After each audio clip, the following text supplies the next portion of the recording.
जो पूरा कौरव पक्ष था उसमें भी बड़ी विविधता थी, और उस समय पर जितनी भी कलाएं, चतुरताएं, ज्ञान होते थे वो उधर भी थे भाई।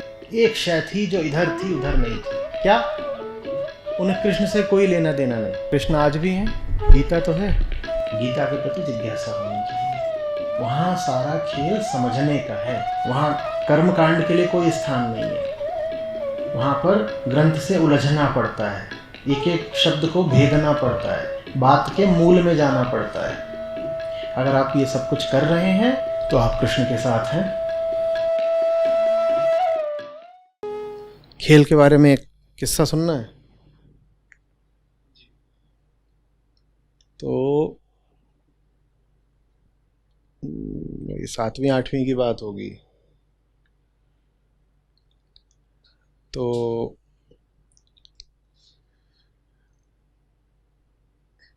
एक को कहा गया स्कूल में ही कि तुम कैप्टन हो और तुम क्रिकेट टीम बनाओ।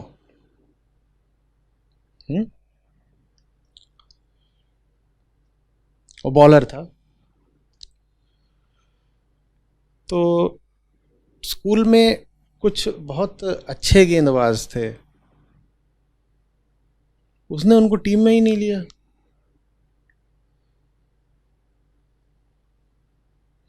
और टीम उसने बना दी।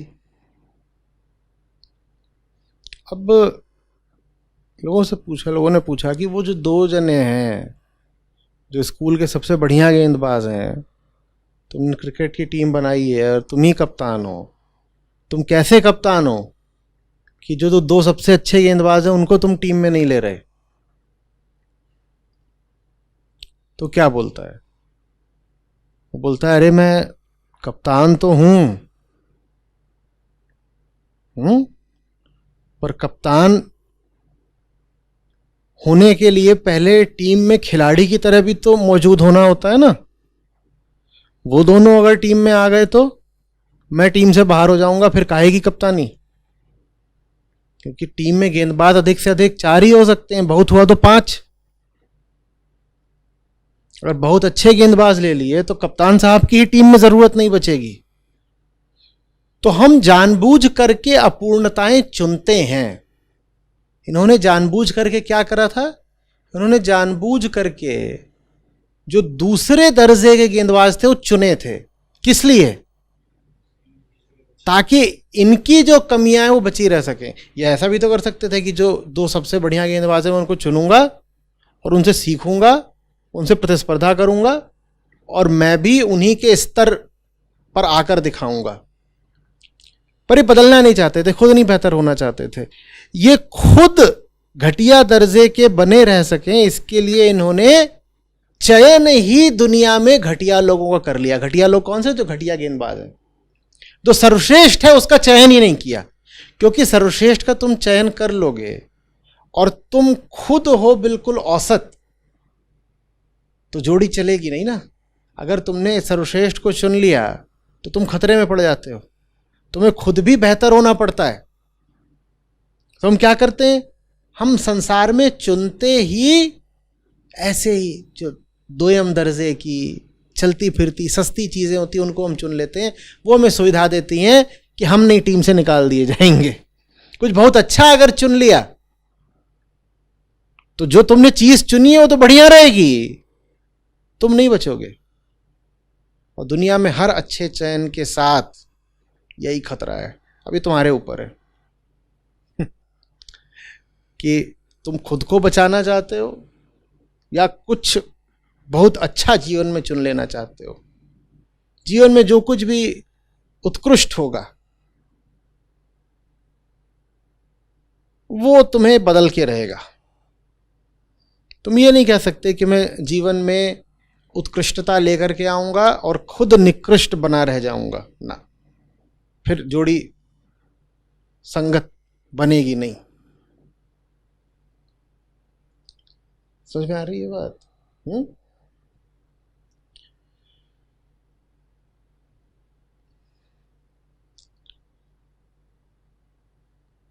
और ये सब हम सोच समझ के नहीं करते, ये हम ये सब हम लगभग अनजाने में करते हैं, पूरी तरह अनजाने में नहीं, लगभग अनजाने में करते हैं। तुम्हें पता है बहुत बड़ा डर होता है गिर जाने का, छोटा हो जाने का, खो देने का, नुकसान झेलने का। उससे भी ज्यादा बड़ा एक और डर होता है ऊंचा हो जाने का, बड़ा हो जाने का, सुंदर हो जाने का, श्रेष्ठ हो जाने का। ये ज्यादा बड़ा डर होता है। आप कहेंगे ये कैसी बात है, हर आदमी बेहतर होना चाहता है, प्रगति करना चाहता है ना। हर आदमी बेहतर होना चाहता है, प्रगति करना चाहता है, जब तक प्रगति का मूल्य न चुकाना पड़े। जब तक मूल्य न चुकाना पड़े, जब तक दूर से बैठ के प्रगति की बातें करनी है, ख्वाब बुनने हैं, तब तक हर आदमी बेहतर होना चाहता है। लेकिन जब मूल्य चुकाने की बात आती है तो हम मूल्य नहीं चुकाते। हमें लगता है कि प्रगति जिस दाम मिल रही है बड़ी महंगी है। समझ में आ रही बात? तो खो देने में हमें तकलीफ होती है, लेकिन कोई बात नहीं करता इसकी कि पाने में जो तकलीफ है वो ज्यादा बड़ी लगती है, इसीलिए हम पाना कभी चुनते नहीं। आप असफल हो जाओ, तकलीफ की बात है। सफल होना और ज्यादा तकलीफ की बात हो जाती है। अगर जो आपका लक्ष्य था वो सुंदर था, किसी लायक था।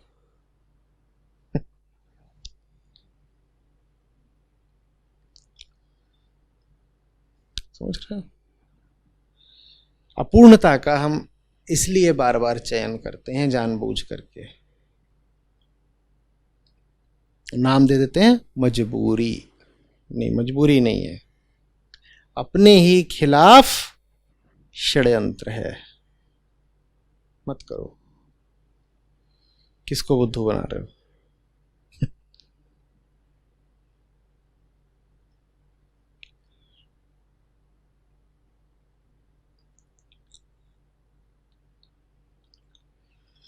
तो पूर्ण का चयन कैसे करें? पूर्ण का चयन कैसे करें? पूर्ण का चयन कैसे करें?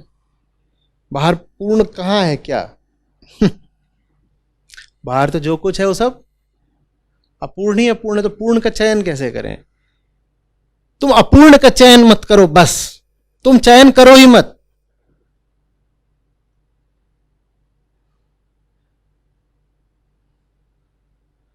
क्योंकि हम जितने भी चयन करते हैं उन सबके पीछे जो छुपा हुआ भाव यही होता है कि मेरी अपूर्णता इस चयन के माध्यम से और सुरक्षित हो जाए। तो तुम चयन करो ही मत। तुम चयन करो ही मत। तुम अचुनाव में जियो, उसी को कहते हैं चॉइसलेसनेस। ठीक है? पूर्ण का चयन तुम नहीं कर सकते क्योंकि बाहर पूर्ण घूम नहीं रहा है कि तुम जाओ और उस पर पीछे से जाके कहोगे पकड़ लिया तुझे, तेरा चयन कर लिया। तुम अपूर्ण का चयन मत करो बस। अब ले और मुश्किल हो गई, क्या कम से कम इतना तो भरोसा दिला देते कि 100 तरह के अपूर्णों के बीच में कहीं एक पूर्ण भी घूम रहा है तो उसको जाकर के हम चुन लेंगे, मिल जाएगा, तो थोड़ा सा तो कम से कम उम्मीद बनी रहती। नहीं साहब, बाहर तो जो कुछ है वो सब अधूरा ही अधूरा है। तुम उसको चुनो मत बस।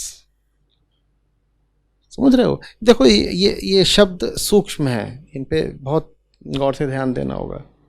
मैंने ये नहीं कहा कि तुम उसका तिरस्कार बहिष्कार कर दो। मैं बस ये कह रहा हूं कि तुम उसकी ओर लपक के भागो मत, क्योंकि उसकी ओर लपकते तुम इसीलिए हो ताकि तुम्हारे भीतर जो गंदगी है वो बची रह सके। तुम लपको मत। ठीक है ना? और उसके बाद जो हो रहा है उसको होने दो। जीना तो पूर्णताओं के बीच में है, उनसे भाग के कहां जाओगे? पर उनके बीच में जियो, उनसे लिपट कर नहीं। 32 दांतों के बीच में एक जीभ जी लेती है ना,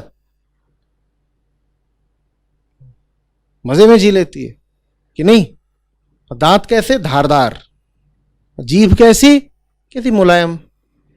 कभी कभार कटती भी है, पता है कि क्या हो सकता है। महीने में 1 बार कटती है तो बड़ा बुरा लगता है, और सोचो दिन में 10 बार कटे तो। पर जीभ का होना तुम्हें बता देता है कि दांतों के बीच में भी जिया जा सकता है बिना कटे। तुम अपना काम करते रहो, दांतों से जाकर के लिपटने की कोई जरूरत नहीं तुमको। ना उनसे लिपटना है, ना डंडा लेके उनको मारना है कि इन्हें भगाओ, ये सब तो दुष्ट है। ना उन्हें बचाने की कोशिश करनी है, ना उनको इतना महत्वपूर्ण मान लेना है कि अगर ये हटे नहीं तो हम जिएंगे कैसे। दोनों ही स्थितियों में तुम बहुत आसक्त हो गए दांतों से। समझ में आ रही बात? संसार के प्रति एक निरपेक्षता का भाव रखना है। निरपेक्षता का अर्थ न राग होता है न द्वेष। निरपेक्षता माने ये नहीं कि दुनिया को डंडा लेकर के भगाने आए हैं, द्वेष भी तो नहीं रख रहे।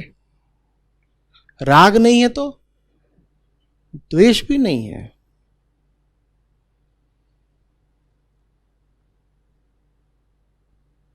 बात समझ रहे हो?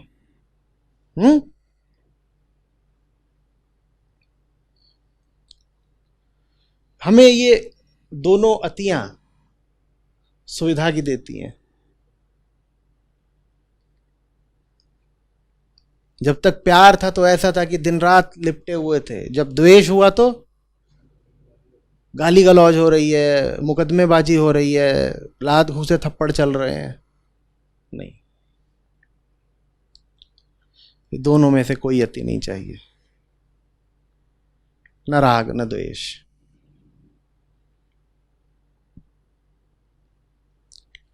संसार की अपनी प्रकृति है और हमारा अपना स्वभाव। संसार की प्रकृति को बदलना न हमारे लिए संभव है और न हमारे लिए करणीय है। ये जैसा है वैसा ही है। पर हां, अगर हम अपनी जगह पूर्ण हो जाएं तो चमत्कार ये होता है कि हमारा संसार भी पूर्ण हो जाता है। पर आपने तो अभी कहा कि संसार से न राग न द्वेष, तो हम पूर्ण है तो संसार कैसे पूर्ण हो जाएगा? बस हो जाता है। हो जाता है। पूर्ण ऐसे हो जाता है कि अपूर्ण नहीं रहता तुम्हारे लिए। अपूर्ण नहीं रहता माने आकर्षक नहीं रहता। हमने कहा ना, जो अपूर्ण है वही आकर्षक है। दुनिया जैसे ही तुम्हारे लिए आकर्षण खो देती है वैसे ही दुनिया पूर्ण हो जाती है। जहां आकर्षण है वहां अभी कुछ बाकी है। क्या बाकी है? अरे पाना बाकी है। और जहां विकर्षण है वहां भी अभी कुछ बाकी है। क्या बाकी है? अरे मिटाना बाकी है। तो पूर्णता कहां है? जहां अभी कुछ बाकी है वहां पूर्णता तो हो नहीं सकती ना।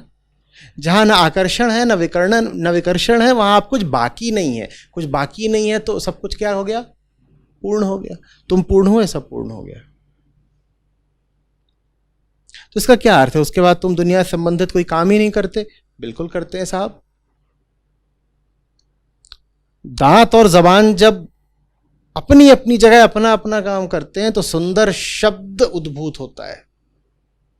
तुम्हारे सारे दांत गिर जाएं तुम्हें बोलने में समस्या आएगी, और तुम्हारी जबान ऐंठ जाए तो भी तुम्हें बोलने में समस्या आएगी।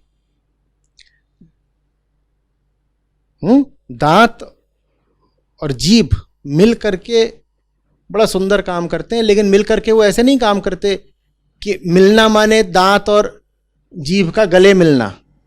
यहां मिलने का क्या अर्थ होता है? दांत अपनी जगह और जीभ, हाँ, तो तुम्हारी और संसार की सुव्यवस्थित संगति का भी अर्थ यही होता है। संसार अपनी प्रकृति में, तुम अपनी आत्मा में। संसार प्रकृतिस्थ और तुम आत्मस्थ।